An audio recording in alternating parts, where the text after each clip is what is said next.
বান্দরবনের নাইক্ষ্যংছড়ি উপজেলার দোস্তি ইউনিয়নের ৪ নং ওয়ার্ড মেম্বার পদে পরাজিত হলেও পরে রাতের ভোটে ফ্যাসিস্ট সরকারের ইউপি চেয়ারম্যান নির্বাচিত হন মোহাম্মদ ইমরান। স্থানীয়রা জানান ১৬ বছর আগে তেমন কোনো সম্পদ না থাকলেও চেয়ারম্যান হওয়ার পর তিনি অনিয়ম, দুর্নীতি এবং সরকারি বেসরকারি টাকা আত্মসাৎ করে রাতারাতি হয়ে যান আঙুল ফুলে কলা গাছ। তার বিরুদ্ধে বিচারের নামে টাকা আদায়, ভিজিট বিতরণে অনিয়ম, রোহিঙ্গাদের জন্ম নিবন্ধন ও ভোটার তালিকায় অন্তর্ভুক্ত এবং সরকারি ঘর প্রদান সহ অন্যান্য কাজের নামে অবৈধ টাকা আদায়ের অভিযোগ রয়েছে। মানববন্ধনে না যাওয়ার জন্য এখানে আসার জন্য বলছে চেয়ারম্যান। আমি প্রকল্প এখানে পেয়ে যাচ্ছি, প্রকল্প আছে কিনা দেখছি, কোনো সিটিও আসে নাই, কোনো প্রকল্প আসে না।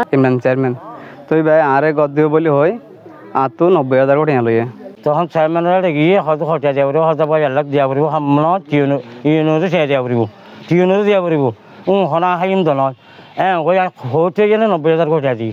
৫ আগস্টের নাশকতার মামলায় সম্প্রতি কারাভোগ করা এই জনপ্রতিনিধি জামিনে মুক্ত হয়ে আবারও তার দলবল নিয়ে ষড়যন্ত্রে লিপ্ত হয়েছেন।